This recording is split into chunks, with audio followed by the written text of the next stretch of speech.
Naglandfall na ang Typhoon Tino o Kalmagi sa bahagi ng Silago, Southern Leyte. Taglay ang lakas na hangin na 150 km bawat oras at may pagbugso na umaabot sa 205 km bawat oras. Patuloy itong kumikilos pakanluran sa bilis na 30 km bawat oras. Bahagyang tinatahak ang kabuuang Visayas.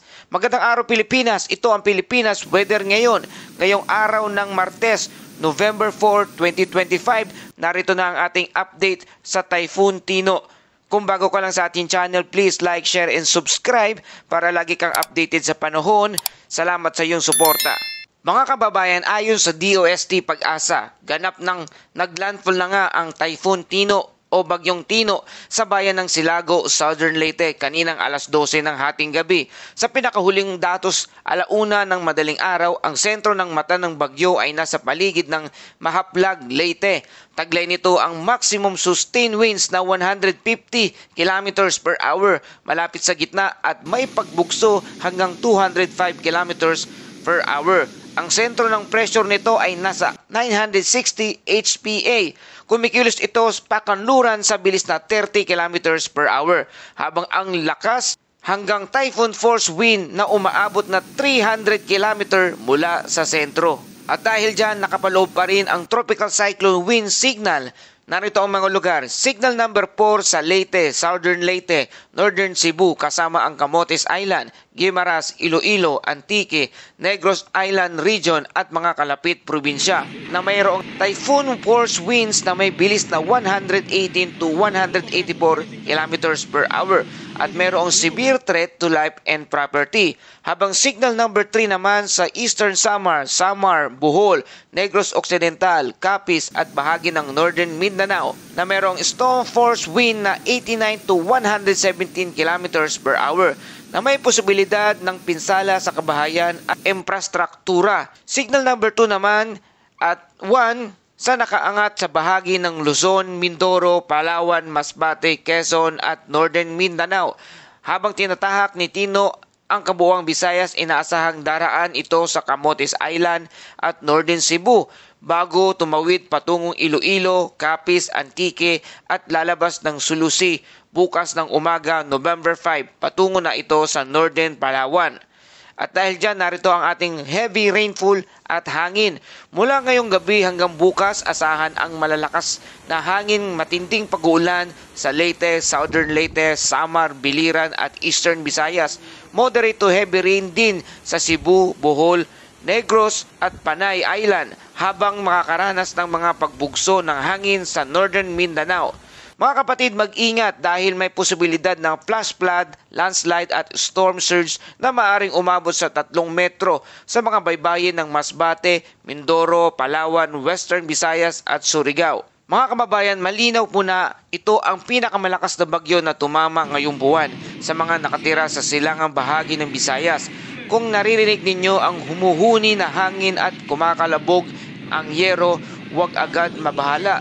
Yan po ang natural na sinyalis ng bagyong malapit sa sentro. Ang dapat gawin, manatili sa ligtas na lugar, iwasan ang paglabas at kung nasa mababang lugar po kayo, lumikas na kayo agad bago pa man tumaas ang tubig. Hindi ito pananakot kundi ito'y paghahanda. Mas mabuti ng maaga kaysa magsisi sa huli. Kung babalikan natin, halos 10 taon na ang nakalipas nang tumama ang Typhoon Yolanda o Bagyong Haiyan noong 2013 sa parehong rehiyon sa Leyte at Samar.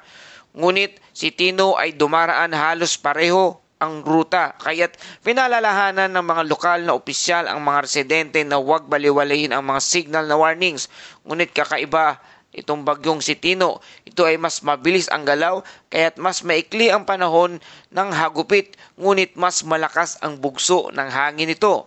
Kaya narito ang ating safety reminders. I-charge na ang inyong mga cellphone at power banks. I-secure ang bubong at bintana. Ilipat ang mga gamit sa mataas na bahagi ng bahay.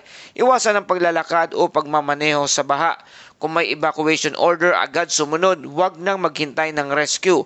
At i-monitor lamang ang official update ng inyong local government unit o pag-asa. Iwasan ang mga peking balita tulad ng mga sa social media. Mga kababayan, habang patuloy na nananalasa ang Typhoon Tino o Kalmegi sa bansa, sa kasalukuyan Mga kababayan, meron pang isang panibagong sama ng panahon na binabantayan ng DOST Pag-asa at ang mga international weather agencies sa Pacific Ocean. Hindi pa man tuluyang nakakatawid palabas ng bansa ang bagyong Tino o Typhoon Tino, nagbabadya na ring maging isang ganap na bagyo sa loob ng susunod na 24 oras ang isang aktibong low pressure area o LPA na nasa labas pa ng Philippine Area of Responsibility o PAR. Ayon sa mga modelo, posibleng pumasok ito ng Philippine Area of Responsibility o PAR sa araw ng Sabado, November 8 at maaring kumilos papalapit sa Northern Luzon sa unang bahagi na susunod na linggo. Kapag tuluyang naging tropical depression ito, tatawagin naman natin itong local name na Bagyong Uwan, ang magiging ikalawang bagyo naman sa buwan ng Nobyembre. Ang susunod sa listahan ng mga opisyal na pangalan ng bagyo para sa taong 2025. Mga kababayan, kung mapapansin ninyo, tila walang pahinga ang ating kalikasan sa mga nagdaang linggo. Hindi pa man natatapos ang hagupit ng bagyong Tino, may kasunod na namang binabantayan. Ngunit ito ay hindi dahilan para matakot, bagkus ito'y paalala na maging maagap sa paghahanda. Ang mga ganitong pangyayari, ang maganda rito ay maaga pa nating namomonitor ang low pressure area o kaya LPA.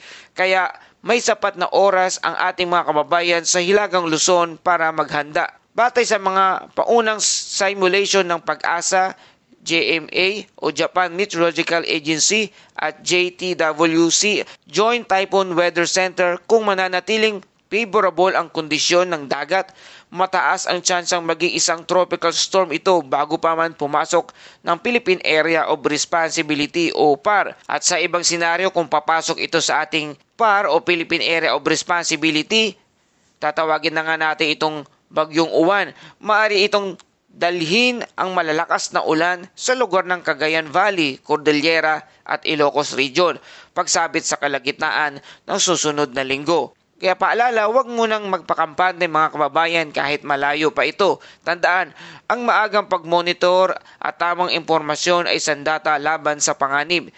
Kaya tuloy-tuloy na pagbabantay sa opisyal na weather bulletin at huwag basta maniwala sa mga kumakalat na haka-haka o online. Kaya mga kababayan, habang tinatapos natin ang paghaharap sa Bagyong Tino, sabay na rin natin ng pagmamasid at pag-iingat para sa posibleng susunod na bagyo na tatawagin naman Bagyong Uwan.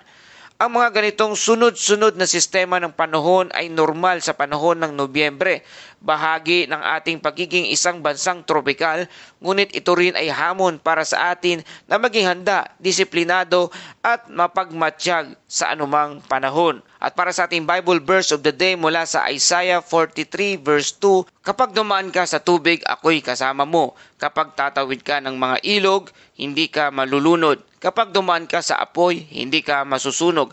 At ang liyab nito ay hindi makakapinsala sa iyo. Mga kababayan, ito ay paalala na sa gitna ng unos, naroon ang Diyos upang magbigay ng lakas, pag-asa at proteksyon sa bawat nananalig sa Kanya. Patuloy tayong magtiwala sa Kanyang kapangyarihan, magdasal at umasa sa Kanyang pagliligtas, sapagkat ang Diyos ay tapat at tumutugon sa ating mga panalangin. Mga kababayan, yan po ang ating balita. Sa kabuuan, ang Typhoon Tino ay naglandfall na sa Silago, Southern Leyte at ngayon ay tumatahak sa Central Visayas. Taglay ang lakas na hangin na 150 kilometers bawat oras at may pagbugso na umaabot sa 205 kilometers bawat oras. Nakataas ang signal number 4 sa maraming lugar ng Visayas habang inaasahang lalabas ito sa West Philippine Sea bukas naman ng umaga.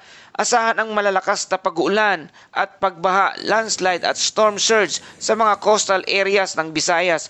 Sa kabila ng takot, ang dala ng balita, patuloy na maging alerto, mapagmatsyag sa bawat oras.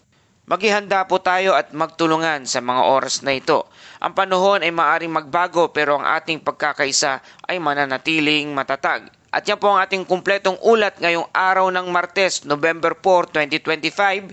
Dito lamang sa ating Pilipinas Weather Ngayon. Para lagi kang updated sa lagay ng panahon, i-like, share, and subscribe ang aming channel. Malinaw na maasahang balita sa panahon. Salamat sa iyong patuloy na pagtangkilik, pagsubaybay dito sa ating channel. Patuloy po tayong mag-ingat at nakatutok sa latest update ng panahon. Ito ang Pilipinas weather ngayon na lagi nagpapaalala, maghihanda, magiligtas, mag-alerto. Ingat tayong lahat!